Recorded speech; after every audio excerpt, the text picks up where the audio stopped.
Syrian state TV says the military has found a chemical laboratory which produces poisonous materials in the town of Jobar on the outskirts of Damascus. Sources claim the rebels were planning to stuff shells with the chemicals and use them to attack the capital. Let's now get more from our Middle East correspondent, Paula Slier. Hello there, Paula. So what do we know about what's been found there?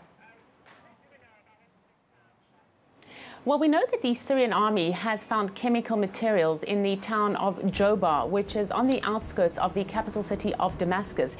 Initial reports say that the Syrian army seized a factory that was occupied by a group of foreign-backed militants, and that chemical materials were found inside that factory. Now, we do see canisters, we do see white packages that they have uncovered, and it does seem as if they were producing chemicals in this laboratory.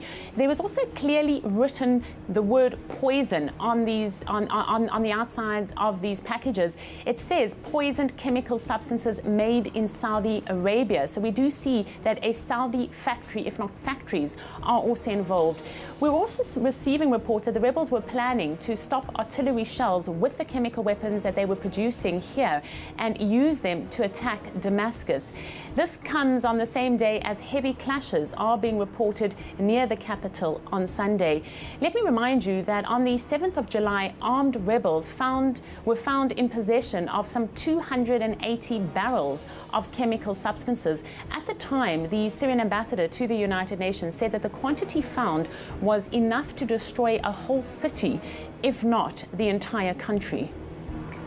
And of course, we're seeing a lot of claims and counterclaims about exactly who is using these weapons. What can you say? Well, the use of chemical weapons has always been a red line for Washington and its allies. They've always constantly pointed fingers at the Syrian government and accused it of using chemical weapons, saying that if indeed there was any proof that they had, this would be the red line that they would not tolerate. But back in March, there was an attack in Aleppo, the second largest city in Damascus, and it was later found that the deadly sarin nerve gas had been used in that attack. Moscow conducted its own investigation and concluded that the Syrian rebels were actually to blame for the use of the gas. And Russia gave samples and documents relating to this to the United Nations last week. Russia's United Nations ambassador said that Western claims appear to be aimed at undermining investigations into the chemical attack. He said this when he explained the findings. The results of the analysis clearly indicate that the ordnance used in Khan al-Assal was not industrially manufactured and was filled with sarin. The sarin technical specifications prove that it was not industrially manufactured either. The projectile involved is not a standard one for chemical use.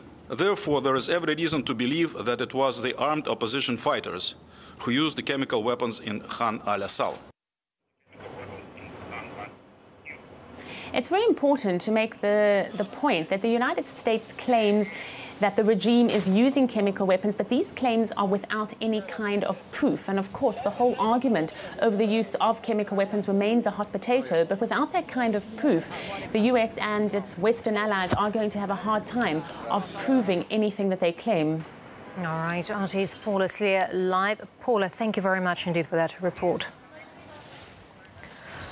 Syria's ambassador to the UN said the alleged rebel store of toxic substances was enough to devastate an entire city. And defense consultant Moin Raouf said it's now crucial to find out where the rebels are getting the chemicals from. This is a major turning point. The Syrian military has been doing an extremely good job of protecting the nation. And if they found this alleged factory, then we need to know what the origins of the chemicals are. Have they come through the Turkish or Jordanian or Iraqi or Lebanese borders? The Western allies are intent on toppling Assad. And they're going, again, a case of, like Iraq or Libya. They're going after one man and destroying a whole nation. So I doubt there'll be a major reaction, and the Security Council have not reacted to this situation prior to this, when the factory was found in Iraq. So I'm sure we won't hear from them on this.